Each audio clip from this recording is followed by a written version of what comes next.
Minha irmã, Ah, na frase ele é muito burro, onde está o sujeito? minha filha, nas redes sociais defendendo o PT.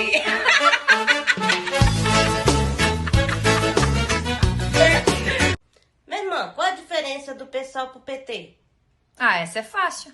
Você coloca um monte de capim seco na frente deles. Hum. Se comer, é petista. Se fumar, é pessoalista.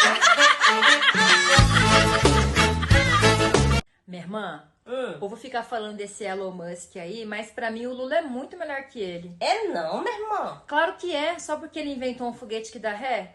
E o Lula que mandou o Brasil pro espaço sem foguete nenhum.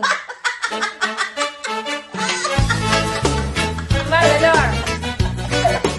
Minha irmã, o que se compara um petista? O intestino. Por quê? Porque se ele não tá preso, ele tá preparando uma cagada.